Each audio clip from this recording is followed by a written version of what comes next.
Determinants of flexible exchange rate. What was flexible exchange rate?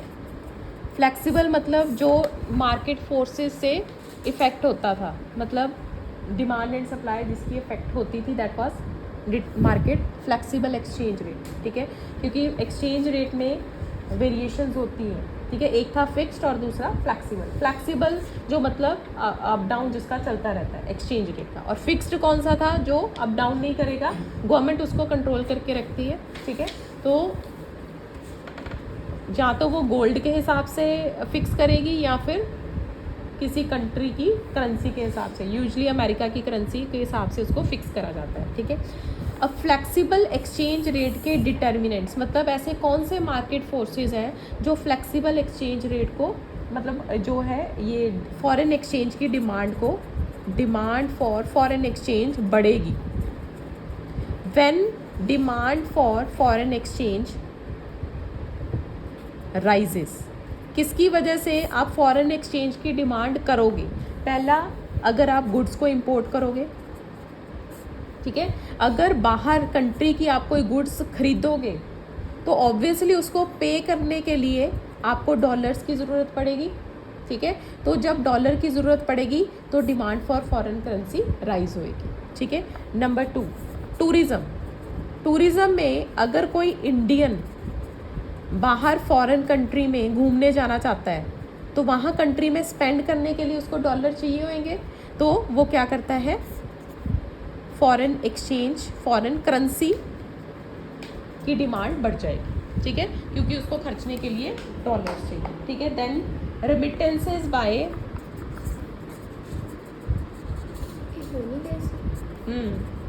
Remittances by foreigners working in India. अगर आप India में काम कर रहे हो, आपके रिलेटिव्स बाहर हैं, आपने उनको पैसा भेजना है, तो आप क्या करोगे, कन्वर्ट करके उसको सेंड करोगे, और कन्वर्ट करने के लिए आपको अगेन डॉलर्स की ज़रूरत पड़ेगी. ठीक है, एंड देन चौथा था repayment of loan and interest. अगर आपने किसी बाहर फॉरेन कंट्री से लोन लिया है, रिसीव करा है, ठीक है, उसको रीपे करने के लिए यू विल नीड डॉलर. ठीक है, तो अगेन आपको फॉरेन करेंसी की ज़रूरत पड़ेगी. ठीक है, तो ये सारे केसेस है जिसमें फॉरेन करेंसी की डिमांड बढ़ेगी. And then extension of loans to foreigners. हमने अगर किसी को लोन देना है, किसी फॉरेन कंट्री के रेजिडेंट्स को, तो हम उसको डॉलर में लोन देंगे. ठीक है, तो उसके लिए आपको डॉलर की डिमांड बढ़ जाएगी. तो डॉलर को पहले आप इंडियन रुपीज़ को कन्वर्ट करोगे डॉलर में और फिर उसको लोन दोगे. ठीक है, तो ये केसेस है जब डिमांड बढ़ेगी. Price of foreign exchange and demand for foreign exchange, इन दोनों का इन्वर्स रिलेशन है. इन्वर्स मतलब उल्टा रिलेशन है, इन्वर्स रिलेशन. तो अगर प्राइस बढ़ेगा फॉरेन एक्सचेंज का तो उसकी डिमांड कम हो जाएगी, और प्राइस कम होएगा तो डिमांड उसकी बढ़ जाएगी. ठीक है, तो इन्वर्स रिलेशन, और इसको हमने डायग्राम के साथ करा था. अब क्योंकि ये इन्वर्स रिलेशन है तो ये हमेशा डाउनवर्ड स्लोपिंग होता है. इसकी मैंने आपको डिटेल भी लिखवा दी थी डायग्राम की. ठीक है, तो पहले आपका प्राइस था, तो अगर ये राइज कर गया तो आपकी डिमांड कम पड़ जाएगी, और अगर ये फॉल करा तो डिमांड बढ़ जाएगी. ठीक है, तो इसलिए ये हमेशा डाउनवर्ड स्लोपिंग डिमांड कर्व होता है. यहाँ तक हमने कर लिए थे. अब हमने करने हैं इसका उल्टा काम. मतलब अब हमने करना है कब सप्लाई फॉर फॉरेन एक्सचेंज बढ़ जाएगी. तो पहला, जब आप एक्सपोर्ट करोगे. ठीक है, कब आपके पास फॉरेन करेंसी आएगी, वहाँ पर हमें चाहिए थी देने के लिए, यहाँ पर कब आपको रिसीव होएगी, तो जब आप अपनी गुड्स अपनी इंडिया से बाहर सेल करोगे. ठीक है, तो आपको जो पैसे हैं वो आप उसको रिसीव करोगे. तो फॉरेन करेंसी मतलब अब आपको पेमेंट की तरह आएगी. तो whenever foreigner purchase are goods and services we are paid in foreign exchange, supply of foreign exchange in India's foreign exchange market increases. तो हम उनको एक्सचेंज करना पड़ेगा हमारे साथ हमारी इंडियन करेंसी में, तो फॉरेन करेंसी जो है हमारे इंडिया में आ जाएगी और एक्सचेंज होके हमारे पास आ जाएगी। ठीक है, फॉरेन करेंसी वो पे करेंगे फॉरेन करेंसी में और हम उसको कन्वर्ट करके इंडियन रुपीज़ में ले आएंगे। तो कब सप्लाई बढ़ेगी? जब दूसरा हमें पे करेगा इन डॉलर, तो सप्लाई आ गई और हम उसको आगे कन्वर्ट कर लेंगे। ठीक है। Number 2, foreign tourist.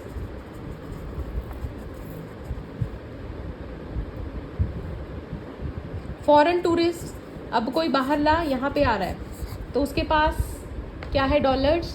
ठीक है, तो वो पहले उसको क्या करेगा? कन्वर्ट करेगा। तो सप्लाई बढ़ गई हमारी इंडिया में फॉरेन एक्सचेंज की। तो ये हम वो केसेस कर रहे हैं जहाँ पर इंडिया में फॉरेन करेंसी आएगी, ना कि हमने उसको अपने पैसे भेजने। ठीक है, तो डिमांड नहीं है, सप्लाई हो रही है, मतलब हमारी कंट्री में फॉरेन करेंसी आ रही है। ठीक है, ना कि हम उसको कन्वर्ट करके बाहर भेज रहे हैं। ठीक है, तो जब कन्वर्ट करके बाहर भेज रहे थे वो था डिमांड फॉर फॉरेन करेंसी। ठीक है, और यहाँ पर अब हम सप्लाई फॉर फॉरेन करेंसी कर रहे हैं जब इंडिया में फॉरेन करेंसी आएगी, किन किन केसेस में आएगी। ठीक है, तो पहला, अगर हम एक्सपोर्ट करेंगे तो जो दूसरी कंट्री है हमें पेमेंट डॉलर में करेगी, तो आ गई, सप्लाई हो गई फॉरेन करेंसी। दूसरा, टूरिस्ट, फॉरेन टूरिस्ट जब हमारी कंट्री में घूमने आएंगे तो वो करेंसी लेके आएंगे। ठीक है, तो सप्लाई बढ़ गई हमारी इंडिया में। तीसरा, अब अगर हम कहीं फॉरेन कंट्री में काम कर रहे हैं तो remittances by Indians working abroad. अब आपके कोई बाहर काम कर रहा है तो वो तो जिस करेंसी में काम कर रहा है वही आपको सेंड करेगी। ठीक है, तो अगर वो अमेरिका में काम कर रहा है तो उसने आपको अमेरिकन डॉलर सेंड कर दिए, तो अब सप्लाई बढ़ गई हमारी इंडिया में डॉलर्स की। ठीक है। चौथा, direct investment by multinational companies. अगर कोई बाहरली company investments bye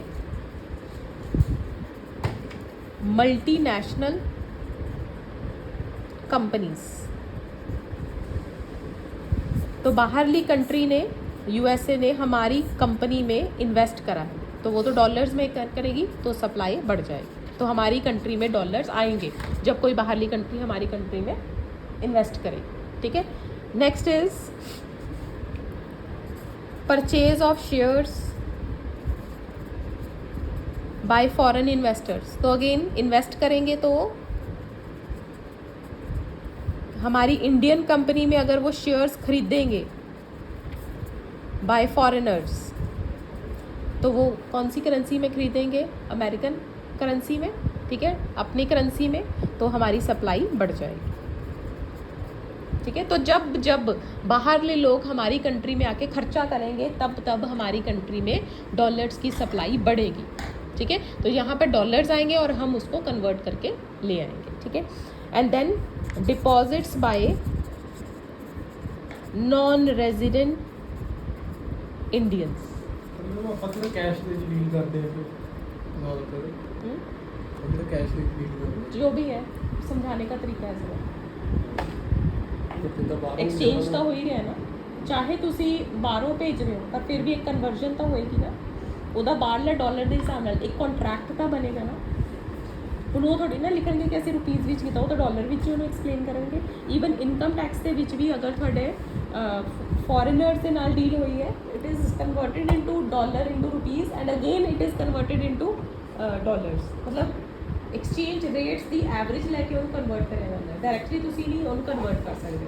ਦੇयर is a procedure if there is a deal between foreigner and a Indian company. ਮੰਨ ਲਓ ਕਿ ਅਸੀਂ ਕੋਈ ਬਾਹਰ ਸਮਾਨ ਭੇਜਿਆ, ਉਹਨਾਂ ਨੇ ਤਾਂ ਇੱਕ ਹਿਸਾਬ ਨਾਲ ਆਪਾਂ ਨੂੰ ਬੈਂਕ ਅਕਾਊਂਟ ਦੇ ਵਿੱਚ ਪੈਸੇ ਪਾਣੇ ਕਿ ਫਿਜ਼ੀਕਲ ਮਨੀ ਦਾ ਕੁਝ। हाँ, लेकिन फिर बैंक ਉਹਨੂੰ ਕਨਵਰਟ ਕਰੇਗਾ, ਕੋਈ ਨਾ ਕੋਈ ਤਾਂ ਕਰੇਗਾ ਹੀ, ਕਿਉਂਕਿ ਕਈ ਵਾਰ ਬੈਂਕ ਸਾਡੇ ਬਿਹਾਫ ਤੇ ਫੋਰਨ ਐਕਸਚੇਂਜ ਨੂੰ ਐਕਸਚੇਂਜ ਕਰ ਦਿੰਦਾ ਹੈ, ਕਿਉਂਕਿ ਬੈਂਕ ਵੀ ਇਹ ਕੰਮ ਕਰਦਾ ਹੈ, ਫੋਰਨ ਐਕਸਚੇਂਜ ਨੂੰ ਕਨਵਰਟ ਕਰਦਾ ਹੈ। ਹੁਣ ਅਗਰ ਉਹਨੇ ਸਾਡੇ ਬੈਂਕ ਦੇ ਵਿੱਚ ਡਾਲਰ ਪਾਏ, ਕਿਉਂਕਿ ਉਹਦੇ ਅਕਾਊਂਟ 'ਚ ਨਾ ਡਾਲਰ ਲਿਖਿਆ ਹੋਏਗਾ, ਉਹਨੇ ਸਾਡੇ ਅਕਾਊਂਟ 'ਚ ਡਾਲਰ ਕਨਵਰਟ ਕਰਤੇ, ਬੈਂਕ ਨੇ ਉਹਨੂੰ ਕਨਵਰਟ ਕਰ ਲੈਣਾ, ਆਪਣੀ ਕਮਿਸ਼ਨ ਚਾਰਜ ਕਰ ਲੈਣੀ ਹੈ ਤੇ ਸਾਡੇ ਅਕਾਊਂਟ ਦੇ ਵਿੱਚ ਰੁਪੀਸ ਦਿਖਣਗੇ। ਤੇ ਇਹ ਹੁਣ ਅਸੀਂ ਡਾਇਰੈਕਟਲੀ ਡਾਲਰਸ ਨਹੀਂ ਆਏ, ਲੇਕਿਨ ਫਿਰ ਵੀ ਆਏ हैं, कन्वर्ट होके आया है, क्योंकि वो जो कन्वर्ट तो अपने बैंक ने करना, बैंक ने करना। बिल्कुल। ठीक है। और जो रिजर्व्स है वो बैंक ਦੇ ਕੋਲ ਅਪਡੇਟ ਹੋ ਜਾਣਗੇ ਕਿ ਇੰਨੇ ਫੋਰਨ ਡਾਲਰ ਸਾਡੇ ਕੋਲ ਆਏ ਆ ਕੰਟਰੀ ਦੇ ਵਿੱਚ ਆਏ, ਉਹਨੂੰ ਫਿਰ ਅੱਗੇ ਉਹ ਕਨਵਰਟ ਕਰਕੇ ਇਹ ਹੁਣ ਗਵਰਨਮੈਂਟ ਦੇ ਕੋਲ ਡਾਲਰਸ ਸਟੋਰ ਹੋ ਗਏ। ਮਤਲਬ ਜੇ ਆਪਣੀ ਕਰੰਸੀ ਦੀ ਵੈਲਿਊ ਸੀ ਵਧਾਉਣੀ ਆ, ਪਹਿਲਾਂ ਤਾਂ ਆਪਣੀ ਜਿਹੜੀ ਕਰੰਸੀ ਦੀ ਪ੍ਰੋਡਕਸ਼ਨ ਆ ਉਹ ਬੰਦ ਕਰਨੀ ਪੈਣੀ ਆਪਾਂ ਨੂੰ, ਤੇ ਦੂਜੀ ਆਪਣੀ ਕਰੰਸੀ ਦੀ ਡਿਮਾਂਡ ਵਧਾਉਣੀ ਪੈਣੀ ਆਪਾਂ ਨੂੰ। ਬਿਲਕੁਲ ਫਿਰ ਹੀ ਹੋਊਗਾ। ਮਤਲਬ ਇਹਦੇ ਨਾਲ ਤੁਹਾਡੀ ਡਿਮਾਂਡ ਵਧੇਗੀ, ਸਪਲਾਈ ਫॉर ਫੋਰਨ ਕਰੰਸੀ ਜਿੰਨੀ ਹੋਏਗੀ ਉਨੀ ਤੁਹਾਡੀ ਡਿਮਾਂਡ ਵਧੇਗੀ, ਉਨੀ ਤੁਹਾਡੀ ਵੈਲਿਊ ਇੰਕਰੀਜ਼ ਹੋਏਗੀ, ਕਿਉਂਕਿ ਲੋਕ ਸਾਡੇ ਕੰਟਰੀਜ਼ ਦੇ ਵਿੱਚ ਇਨਵੈਸਟ ਕਰਨਗੇ, ਮਤਲਬ ਅੱਛਾ ਇਨਵੈਸਟ ਕਰ ਰਹੇ। ਜੇ ਅਸੀਂ ਦੂਸਰੀ ਕੰਟਰੀਜ਼ ਇਨਵੈਸਟ ਕਰ ਰਹੇ ਹਾਂ ਮਤਲਬ ਅਸੀਂ ਆਪਣੀ ਕਰੰਸੀ ਨੂੰ ਵੈਲਿਊ डिक्रीज कर रहे हैं, ठीक है। इसलिए खुद लोग जो गवर्नमेंट है वो एक्सपोर्ट ਤੇ ਜ਼ਿਆਦਾ ਤੁਹਾਨੂੰ ਬੈਨੀਫਿਟ ਦੇਗੀ ਦੈਨ ਇੰਪੋਰਟ ਡਿਊਟੀਜ਼ ਬਹੁਤ ਹੈਵੀ ਲਗਾ ਦਿੰਦੀਆਂ ਕਿ ਘੱਟ ਤੋਂ ਘੱਟ ਤੁਸੀਂ ਇੰਪੋਰਟ ਕਰੋ, ਲੇਕਿਨ ਐਕਸਪੋਰਟ ਫ੍ਰੀ ਕਰ ਦਿੰਦੇ, ਈਵਨ ਤੁਹਾਨੂੰ ਸਬਸਿਡੀਜ਼ ਵੀ ਦਿੰਦੀਆਂ ਉਹਦੇ ਉੱਤੇ, ਟੈਕਸ ਰਿਫੰਡ ਵੀ ਮਿਲ ਜਾਂਦੇ ਆ। इसलिए ਤਾਂ ਜੋ ਜ਼ਿਆਦਾ ਤੋਂ ਜ਼ਿਆਦਾ ਅਸੀਂ ਲੋਕਾਂ ਦੇ ਡਾਲਰਸ ਲੈ ਕੇ ਆਈਏ ਰੈਦਰ ਦੈਨ ਅਸੀਂ ਆਪਣੇ ਪੈਸੇ ਵੇਚ ਕੇ ਉਹਨਾਂ ਨੂੰ ਭੇਜੀਏ ਕਨਵਰਟ ਕਰਕੇ, ਠੀਕ ਹੈ। ਜਿੰਨਾ ਫੋਰਨ ਕਰੰਸੀ ਆਏਗੀ ਉਨਾ ਹੀ ਤੁਹਾਡੇ ਦੇਸ਼ ਦੀ ਉન્નਤੀ ਹੋਏਗੀ। Relation between price and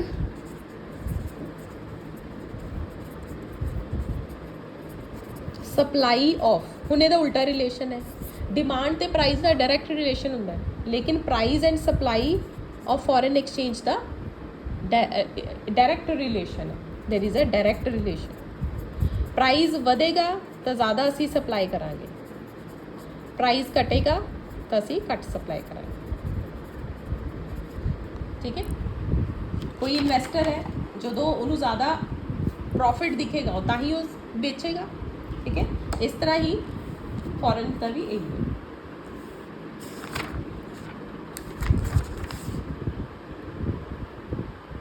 price fall supply fall, इसलिए ਇਹਦਾ ਜੋ ਹੈ ਜੋ ਡਾਇਗਰਾਮ ਹੈ ਉਹ ਵੀ ਤੁਹਾਡੀ ਡਾਊਨਵਰਡ ਸਲੋਪਿੰਗ ਹੈ, ਇਸ ਸਾਈਡ ਨੂੰ ਆ ਜਾਓ, ਠੀਕ ਹੈ। ਇਹ ਸਪਲਾਈ ਦਾ ਯੂਜੂਲੀ ਅਸੀਂ ਡਿਮਾਂਡ ਕਰਵ ਤੇ ਸਪਲਾਈ ਕਰਵ ਵੀ ਇਸ ਤਰ੍ਹਾਂ ਹੀ ਬਣਾਉਂਦੇ ਹਾਂ, ਕਿਉਂਕਿ ਡਿਮਾਂਡ ਤੇ ਪ੍ਰਾਈਸ ਦਾ ਡਾਇਰੈਕਟ ਰਿਲੇਸ਼ਨ ਹੈ ਔਰ ਸਪਲਾਈ ਦਾ ਤੇ ਪ੍ਰਾਈਸ ਦਾ डायरेक्ट रिलेशन है, डिमांड एंड प्राइस का इनवर्स रिलेशन है, ठीक है।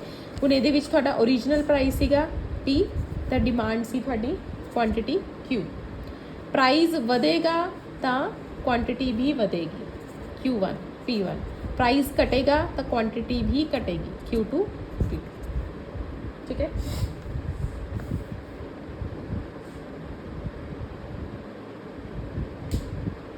ਹੁਣ ਅਸੀਂ डिमांड भी देख लिया, सप्लाई भी देख लिया, now we will see the equilibrium rate of foreign exchange. Equilibrium कितने होएगा जिथे डिमांड सप्लाई के बराबर होएगी, that will be the equilibrium, ठीक है। हुण तुसीं दोनों डायग्राम बना लो, डिमांड दी भी सप्लाई दी भी, तो दिस इज इक्विलिब्रियम, ठीक है। तो equilibrium rate of exchange is established at the point where quantity demanded and the quantity supplied of foreign exchange are equal. This can be demonstrated with the help of figure given below.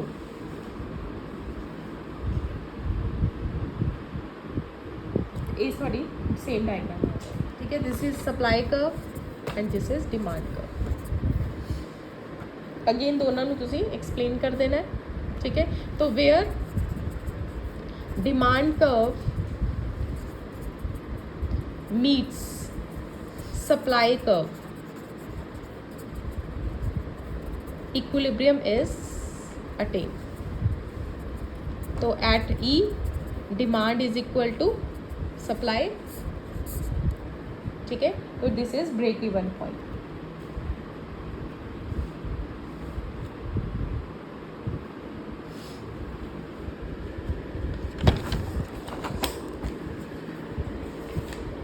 अब आपके true false है। Foreign exchange rate is determined by market forces of demand and supply for foreign exchange. तो foreign exchange is determined by market forces of demand and supply, yes true.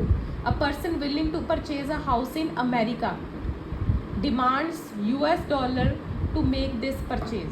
तो अगर आपने बाहर कोई चीज़ खरीदनी है तो आप फॉरेन एक्सचेंज की डिमांड करोगे, तो yes.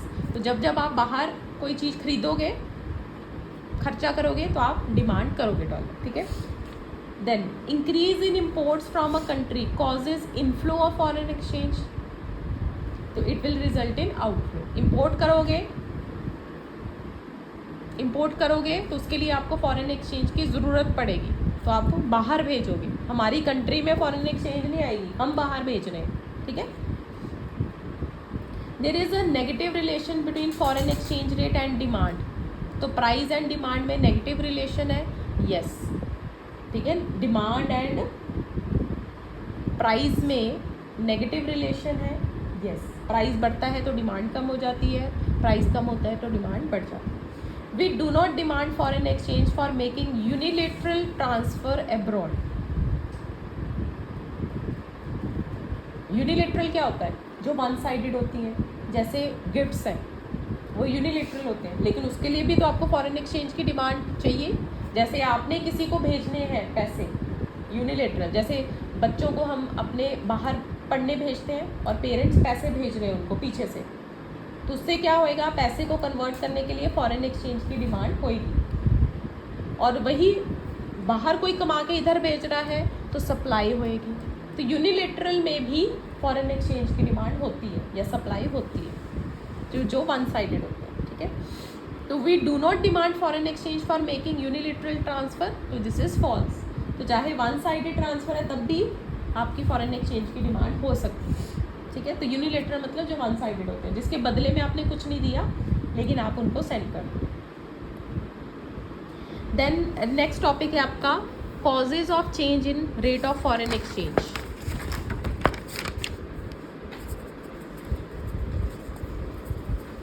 Causes of change in rate of foreign exchange.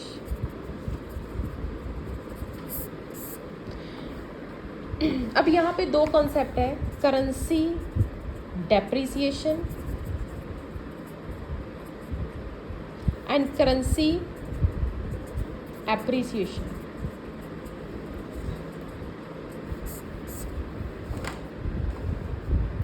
अब अगर आपको $1 खरीदने के लिए 60 रुपीज़ देने पड़े और वही $1 खरीदने के लिए आपको 65 रुपीज़ देने पड़े, तो मतलब आपकी जो करेंसी है वो डेप्रिशिएट हो रही है। जब आपको ज़्यादा पैसा देना पड़ रहा है $1 खरीदने के लिए, तो डोमेस्टिक करेंसी की जो डोमेस्टिक करेंसी है वो डेप्रिशिएट कर रही है। और वही दूसरे अगर $1 60 रुपीज़ का था, लेकिन बाद में आपके 50 रुपीज़ देने पड़े, कम पैसे देने पड़ रहे हैं, मतलब आपकी वैल्यू बढ़ गई है, तो this is called currency appreciation. When more of domestic currency is paid to buy foreign currency, it is called currency depreciation. When less money is paid of domestic currency to buy foreign currency, it is called appreciation. तो जब ज़्यादा पैसे पे कर रहे हो, more money is paid to buy foreign currency, तो उसको बोला जाता है depreciation. And when less money is paid to buy foreign currency, तो उसको बोला जाता है एप्रिसिएशन, ठीक है।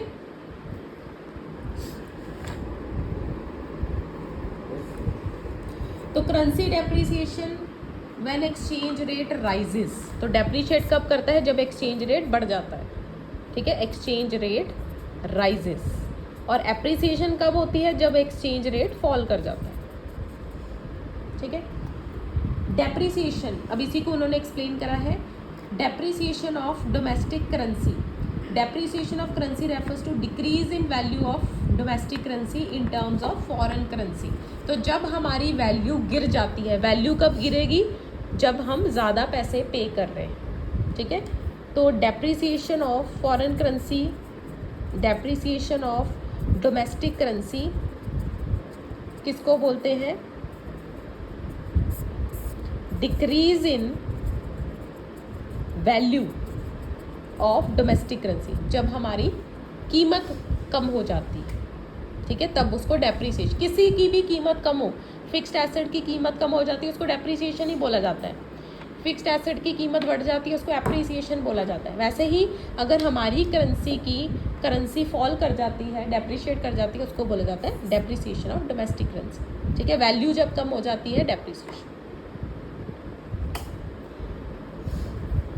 तो ये तब होता है It occurs when there is an increase in domestic currency price.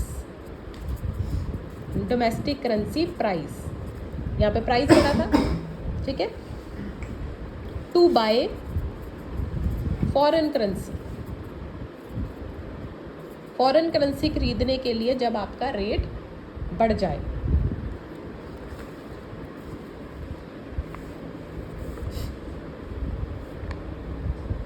तो rise in exchange rate implies depreciation of Indian currency, और इसके कॉजेज क्या है? Causes for rise in exchange rate, causes for rise in exchange rate, तो जब increase in demand for, जब उसकी demand ज़्यादा बढ़ जाती है, हमारी डिमांड नहीं, डॉलर की डिमांड ज़्यादा बढ़ जाएगी, जिसकी डिमांड ज़्यादा बढ़ेगी वो दूसरे को कम कर देगा, उसकी वैल्यू को कम कर देगा, ठीक है। तो increase in demand for foreign exchange, और दूसरा डिक्रीज इन सप्लाई, या तो किसी की डिमांड बढ़ जाए या किसी की सप्लाई कम हो जाए, जिसकी सप्लाई कम होएगी उसकी वैल्यू हमेशा ही ज़्यादा होएगी, ठीक है। सप्लाई फॉर फॉरेन एक्सचेंज, जो चीज़ कम बिकती है उसकी डिमांड, जैसे डायमंड्स जो कम बिकते हैं, जो रेयर है उसकी वैल्यू हमेशा ही ज़्यादा होती है, ठीक है। तो इसको उन्होंने अब डायग्राम के थ्रू बनाया है। तो पहला है increase in demand for foreign exchange. तो अब यहाँ पे सप्लाई तो हमारी वही रहेगी एसएस, डिमांड पहले थी आपकी ये डीडी, अब ये बढ़ गई, तो बढ़ गई तो ये इधर पे आ जाए D1, पहले हमारा इक्विलिब्रियम ये था, इक्विलिब्रियम, अब हमारा इक्विलिब्रियम भी शिफ्ट हो जाएगा,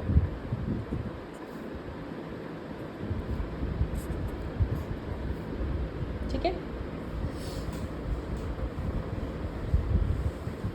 तो due to increase in demand for foreign exchange, DD shifts to D1 and new equilibrium, अब आपका नया इक्विलिब्रियम E1 आ जाएगा। New equilibrium is attained at point E1, it shows rise in exchange rate. तो ये आपका रेट है और ये रेट बढ़ गया, और ये आपकी क्वांटिटी डिमांड है और ये भी बढ़ जाएगी, ठीक है। It shows rise in exchange rate OR से OR1 and depreciation of currency. तो अगर एक्सचेंज रेट बढ़ जाएगा तो करेंसी डेप्रिशिएट कर जाएगी, ठीक है। ये ऐसे ही है सारे।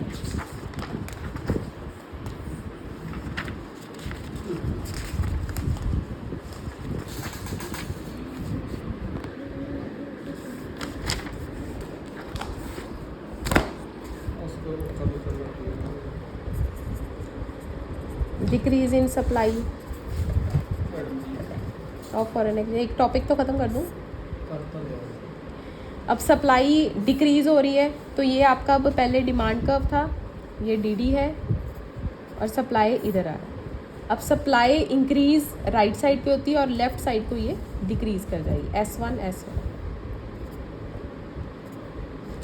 पूछ के देखो, इन्होंने कुछ दिया, उन्हें कुछ दिया, पूछो आपने पता नहीं चढ़े ख्याल वो भी पूछो। तो पहले आपका रेट था R और ये R1 0 और ये M1, तो यहाँ पे सप्लाई बैकवर्ड शिफ्ट करेगी, रेट बढ़ा तो सप्लाई बैकवर्ड शिफ्ट करेगी, ठीक है। सप्लाई की डिमांड, सप्लाई रेट ना सप्लाई की डिमांड होना चाहिए, डिमांड क्वांटिटी डिमांड। तो due to decrease in supply, supply का शिफ्ट्स टू लेफ्ट की तरफ शिफ्ट कर गया, न्यू इक्विलिब्रियम पॉइंट E1 आ गया, और उससे क्या होएगा, रेट ऑफ एक्सचेंज बढ़ गया OR से OR1 और it shows depreciation of currency. अभी पूछती हूँ, मैं तो सुनिया effect of depreciation of domestic currency on foreign trade, effect of depreciation on export. अब अगर आपकी करेंसी डेप्रिशिएट कर गई है, अब उसका बताओ एक्सपोर्ट पर क्या फ़र्क आएगा। चीज़ां महंगियां बिकनियां। ठीक है, क्योंकि आपको ज़्यादा पैसे पे करने पड़ेंगे उसको खरीदने के लिए। तो depreciation means fall in value of domestic currency. तो it means $1 can be exchange for more rupees. $1 के लेने के लिए ज़्यादा पैसे देने पड़ेंगे। और it means that with same $1 more goods can be purchase from India. पहला $1 नालों खरीद रहा सीगा 10 चीज़ां, ਹੁਣ $1 नालों 11 चीज़ां खरीद लेगा क्योंकि साडी वैल्यू घट गई।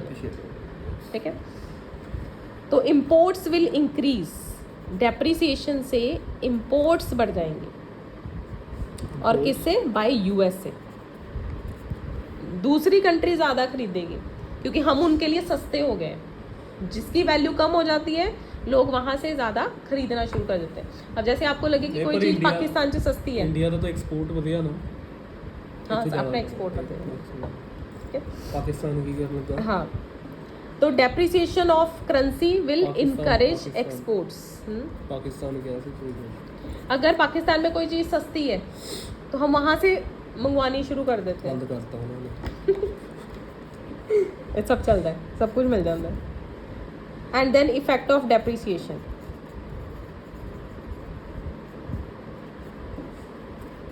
On imports. अब इम्पोर्ट्स पर क्या फ़र्क पड़ेगा? हम मंगवाएंगे बाहर से, हम सस्ते हो गए हैं, चीज़ां थोड़ी आनी। चीज़ें थोड़ी आनी है। ठीक है, तो अगर हमें पहले $1 के लिए 60 रुपीज़ देने पड़ रहे थे, अब $1 के लिए 65 रुपीज़ देने पड़ रहे हैं, तो हम ज़्यादा, तो इफेक्ट ऑफ डेप्रिसिएशन इम्पोर्ट, हम इम्पोर्ट कम करेंगे। हाँ सुन ली भैया, देखिए सुन गया मेरे को। पानी डेप्रिसिएशन का टॉपिक रहे तो आगे पढ़ रहे हैं। तो इम्पोर्ट्स विल बिकम कॉस्टलियर और इम्पोर्ट्स विल डिक्रीज। ठीक है, and depreciation of currency will discourage imports, import हमारी कम हो जाएगी। ठीक है, तो एप्रिसिएशन से एक्सपोर्ट बढ़ जाएगी और डेप्रिसिएशन से इम्पोर्ट बढ़ जाएगी। डेप्रिसिएशन से एक्सपोर्ट बढ़ जाएगी, इम्पोर्ट कम हो जाएगी। तो मैं की क्या? एप्रिसिएशन क्या करना? डेप्रिसिएशन पहले एप्रिसिएशन क्या पुट्ठे करी जाते हैं। ये भी तो